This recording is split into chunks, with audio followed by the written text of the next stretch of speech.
I never imagined a simple birthday package from my own sister would nearly destroy my career and expose years of hidden resentment that shattered our family forever. My name is Captain Alina Ramirez, and for 12 years I had served my country with quiet pride. I was a communications intelligence officer in a specialized military unit.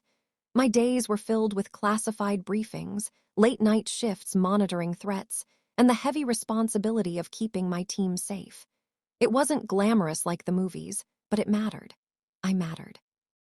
Back home, my older sister Sophia was the golden child. Beautiful, outgoing, always the center of attention. While I was away on deployments or buried in secure facilities, she stayed close to our parents, posting perfect family photos and telling everyone how hard it was without Alina around. She never understood the sacrifices I made. Or maybe she did, and that was the problem. My birthday fell during a high-tension training rotation.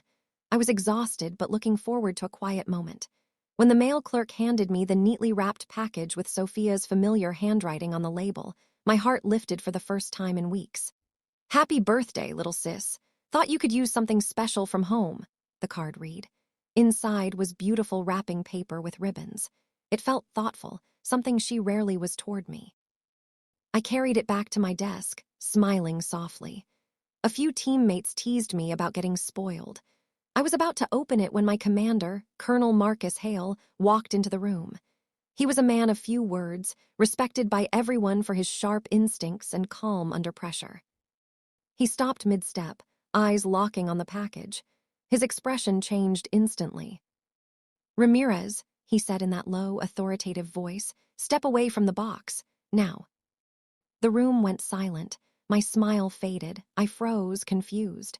"Sir, it's just a birthday gift from my sister." He didn't blink. "Do not touch it, that's an order." My heart started racing. What was happening? Why would my commander react this way to a simple gift? I backed away slowly, the package sitting innocently on my desk like a ticking secret. But what I didn't know in that tense moment was that the gift wasn't a gift at all. And my sister's jealousy had finally crossed a line that could have ended everything I had worked for.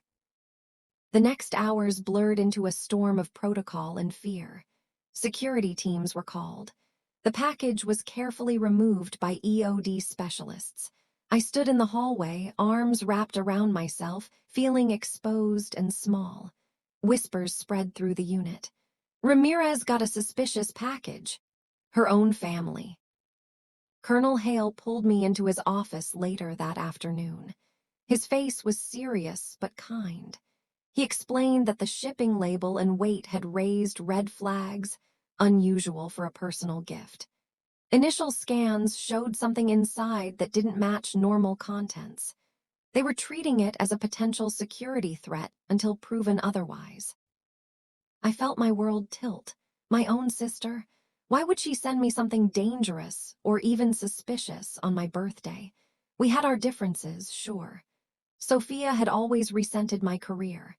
She said I was too serious, abandoning the family, making her look bad because I chose service over staying home and starting a family like she did. But this felt like betrayal on a level I couldn't comprehend. That night, alone in my quarters, the emotional struggle hit me hard. I replayed every conversation with Sophia over the years. The passive comments. "Must be nice to travel the world while we worry about you." The times she posted family gatherings without inviting me because "you're always busy." The way our parents sided with her, saying I needed to make more time for real life. Tears came hot and fast. I felt shattered. The one person who should celebrate me had possibly put my safety and my entire units at risk. Or worse, staged something to embarrass me. Self-doubt crept in like poison. Had I been a bad sister? Had my dedication to duty made me blind to how much she was hurting?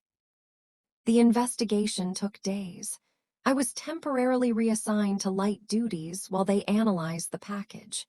The wait was agonizing. Every time someone looked at me, I wondered if they saw a liability instead of a trusted officer. Sophia called a few times. Her voice sounded sweet and concerned on voicemail. "Alina, did you get my gift? I hope it brightened your day out there." I couldn't bring myself to answer. What if she was pretending? What if this was all part of something deeper? Colonel Hale kept me updated privately.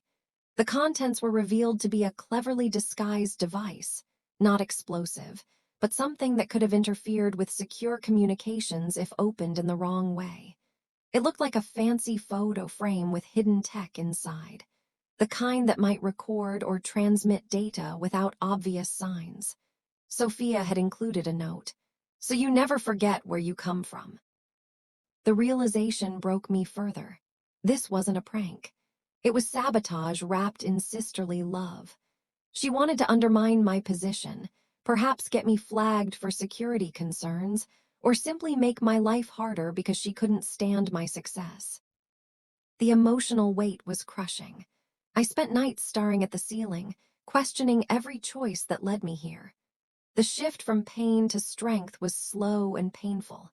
I started writing in a journal, raw, honest entries about years of feeling invisible in my own family. I spoke with the base counselor. I leaned on a few trusted teammates who reminded me of my value. Little by little, I stopped shrinking. I remembered why I joined, to protect something bigger than myself. Sophia's actions didn't define me. They exposed her.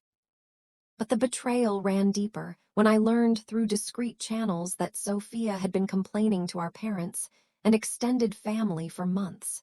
She painted me as distant, unstable, changed by the military. She positioned herself as the caring daughter holding the family together. The package was her way of bringing me back to reality, or ensuring I faced consequences that might force me home.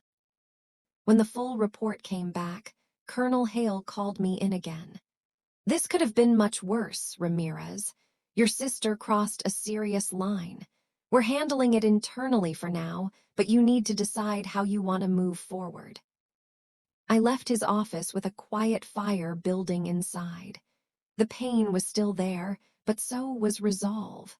I was no longer just the younger sister trying to prove herself.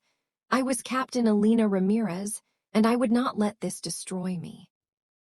Weeks later, the consequences began to unfold in ways no one expected, least of all Sophia.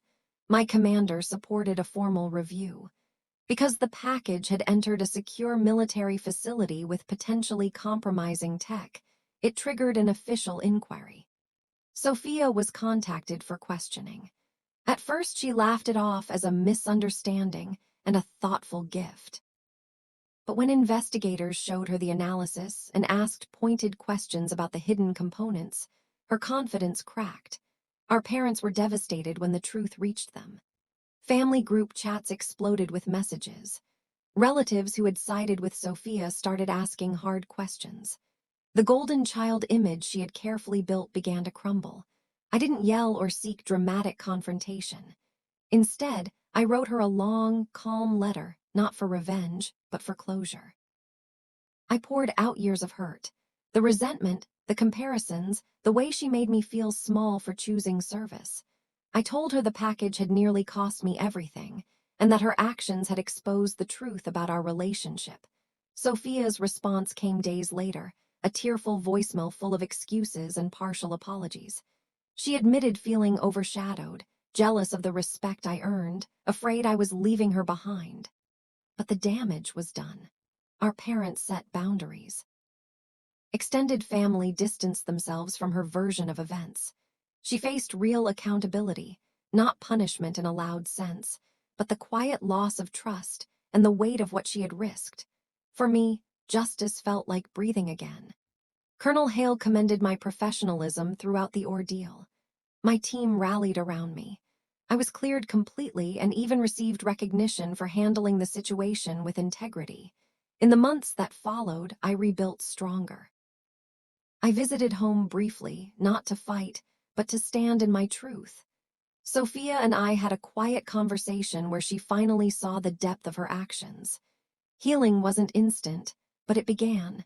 Today, I carry the scars of that betrayal, but they no longer define me. The package that arrived on my birthday became a turning point, not toward destruction, but toward freedom from needing my sister's approval. The greatest lesson I learned is this: family can wound us deepest because we expect them to protect us most. But when betrayal comes disguised as love, it reveals who people truly are. True strength isn't in never being hurt, it's in refusing to let that hurt silence your purpose. Sometimes the quietest justice is simply continuing to rise, protected by your own integrity and the support of those who see your real worth. If you've ever been betrayed by someone who should have celebrated you, know this: your light doesn't dim because they tried to snuff it out. It often burns brighter once the truth is exposed. Thank you for walking through this painful yet empowering story with me. Your experiences of betrayal and resilience matter more than you know.